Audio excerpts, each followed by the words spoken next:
दुर्गा सप्तशती पाठ 5वां अध्याय। ऋषि बोले, प्राचीन समय में शुंभ निशुंभ दोनों असुरों ने बल के मद में आकर इंद्र का त्रिलोकी का राज्य और यज्ञों के भाग छीन लिए। उन्हीं दोनों ने सूर्य, चंद्रमा, कुबेर और वरुण पर अधिकार पा लिया। वायु एवं अग्नि का काम भी वे ही करने लगे। देवताओं को तो अपमानित, पराजित एवं राज्य भ्रष्ट करके स्वर्ग से निकाल दिया। जिसके अधिकार उन दो असुरों ने छीन लिए थे, सभी पराजित देवता अपराजित देवी का स्मरण करने लगे कि उस देवी ने तो हमें वर दिया हुआ है कि आपत्ति काल में मेरा स्मरण करने पर तुम्हारे महान संकट तत्क्षण में दूर कर दूंगी। यही वर विचार कर पर्वतराज हिमालय पर सभी देवता पहुँचे।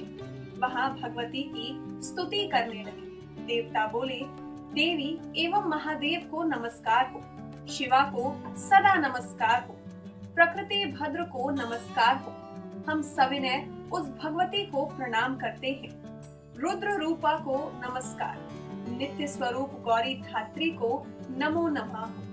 ज्योत्सना रूपिणी चंद्र स्वरूपा सुखमयी को निरंतर नमो नमः प्रणाम करने वालों की उन्नति करने वाली सिद्धि स्वरूपा को नमस्कार हो। दैत्यों की लक्ष्मी राजलक्ष्मी शंकर पत्नी माता जी को नमो नमः हो। दुर्गा संकट से पार करने वाली दुर्गा पारा, सार रूप सारा सर्व कारणी ख्याति कृष्णा धूम्रा देवी को निरंतर नमस्कार हो। अत्यंत सुंदर एवं अत्यंत भयंकर रूप उस देवी को बार बार प्रणाम हो।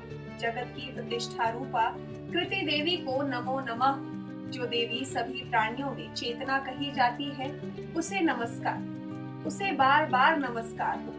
जो देवी सभी प्राणियों में निद्रा रूप से कही गई है, उसे नमस्कार, उसे बार बार नमस्कार हो। जो देवी सभी जंतुओं में क्षुधा और छाया तथा तृष्णा रूप से स्थिति है, उसे बार बार नमस्कार हो। जो देवी सभी प्राणियों में क्षमा शक्ति तथा तृष्णा रूप से स्थित है, उसे नमस्कार हो, उसे बार बार नमस्कार हो। जो देवी सब प्राणियों में लज्जा, शांति और श्रद्धा रूप स्थित है, उसे नमस्कार, उसे बार बार नमस्कार हो। जो देवी सभी प्राणियों में कांति रूप में स्थित है, उसे नमस्कार, उसे बार बार नमस्कार हो। जो देवी सभी प्राणियों में भ्रांति, कांति और लक्ष्मी रूप से स्थित है, उसे नमस्कार, उसे बार बार नमस्कार हो। जो देवी सारे जगत में व्यापक होकर चैतन्य रूप से स्थित है, उसे नमस्कार हो, उसे बार बार नमस्कार हो। प्राचीन काल में अपने मनोरथ की सिद्धि के लिए देवताओं ने जिस देवी की स्तुति की, इस प्रकार कई दिनों तक सुरपति इंद्र जिसकी सेवा करता रहा, वह मंगल रूपा परमेश्वरी हमारा मंगल एवं कल्याण करे और हमारी आपत्तियां दूर करे। दुष्ट दैत्यों से संतापित हम संपूर्ण देवता जिस भगवती ईश्वरी को नमस्कार कर रहे हैं और जो भक्ति पूर्वक नम्रता के स्वरूप मनुष्यों द्वारा स्मरण किए जाने पर उनकी सभी विपत्तियों का नाश कर देती है, वह हमारी भी सभी विपत्तियां दूर करे। ऋषि बोले, हे राजन, देवता लोग जब इस प्रकार भगवती की स्तुति कर रहे थे, उस समय श्री गंगा जी के जल में स्नान करने के लिए श्री पार्वती जी आई। उस समय सुंदर भौहों वाली पार्वती जी ने देवताओं से कहा कि आप लोग किसकी स्तुति कर रहे हो। तब उनके शरीर कोश से प्रकट होकर शिवा बोली, देवताओं, शुंभ दैत्य से सताए हुए एवं संग्राम में निशुंभ से पराजित हुए मिलकर मेरी ही स्तुति कर रहे हैं। श्री पार्वती जी के शरीर कोश से श्री अंबिका जी का प्राकट्य हुआ, इसी कारण सारे संसार में कौशिकी नाम से प्रसिद्ध है।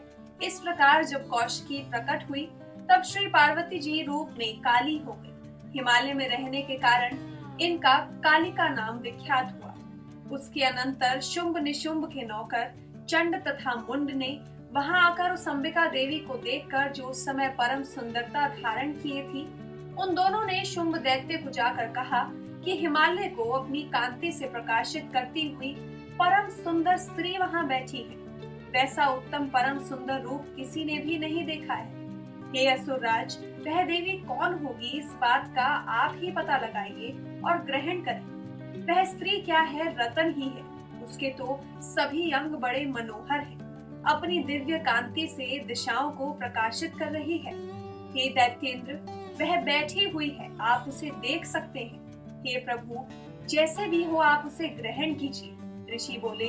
तब चंडमुंड के वचन सुनकर शुंभ ने महाअसुर सुग्रीव को दूत बनाकर देवी के पास भेजा और कहा कि तुम मेरी ओर से उनसे इस प्रकार से कहना और इस प्रकार का उपाय करना जिनसे कि वह प्रसन्न होकर अत्यंत शीघ्र ही यहाँ आ जाए। यह सुनकर वह दैत्य पर्वत के उस प्रदेश पर पहुंचा जो कि अत्यंत सुंदर था।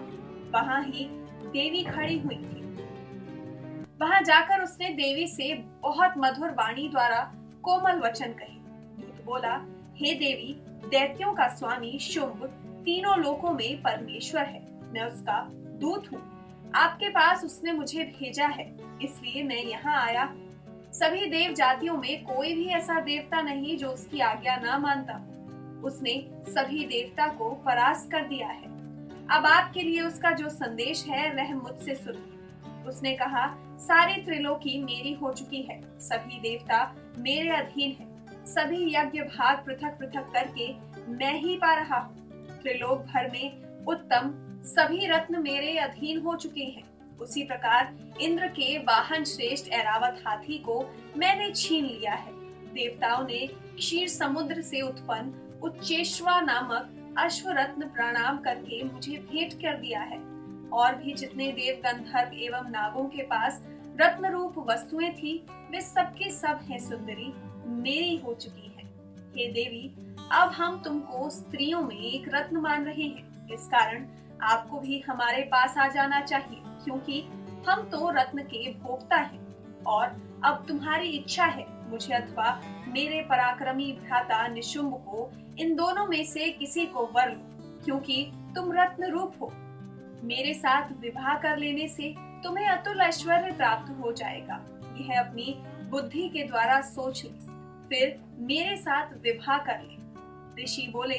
जब इस प्रकार देवी से दूत ने कहा तब वह जगत को धारण करने वाली भगवती देवी जी गंभीर होकर मंद मुस्कान करके बोली, हे दूत, तुमने जो कहा वह सत्य है, मिथ्या कुछ भी नहीं। इसमें संदेह नहीं कि शुंभ त्रिलोकी का स्वामी है और निशुंभ भी वैसे ही है, किंतु मैंने भी प्रतिज्ञा की हुई है उसे किस प्रकार से मिथ्या करूं। प्रतिज्ञा इस प्रकार है कि जो मुझे युद्ध में जीत ले एवं मेरा अभिमान तोड़ दे और संसार में मेरे समान बलधारी हो, वह मेरा भर्ता हो सकता है।